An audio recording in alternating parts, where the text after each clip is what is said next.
Začneme teda od Ondru, pôjdeme k Michalovi, k Jakubovi, ku Geďovi. Po veľmi rýchlom slede takto za sebou. Až kým vznikne niečo, verím, že niečo pútavé. Čiže nech sa páči, začína sa, hraje to slovo práve teraz.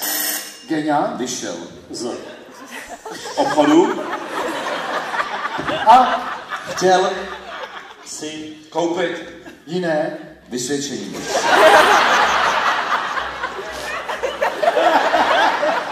Ovšem. Měl pouze 50. Vzal tedy nejbližší pumpičku útokem a zabalil si jí do tašky. potom Vzal vysvědčení a přenesl ho na náměstí, míru kde plakal. prosil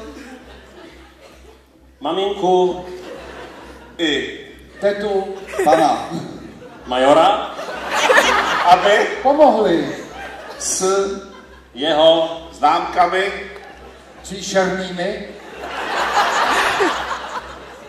a při tom fňukal. pak se oblékl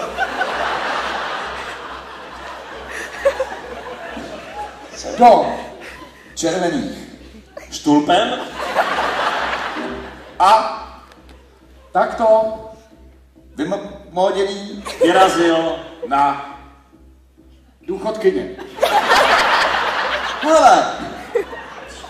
hele, koukej, ty Bábo! tohle je vysvědčení Mého syna. paní Milá opilá a celá ze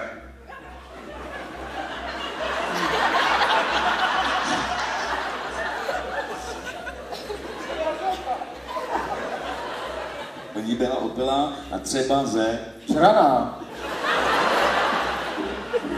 tyhle tvoje pěkné Známky pětky jsou pro normálního plastického neurochirurga neobyčejně nemožné já ti ho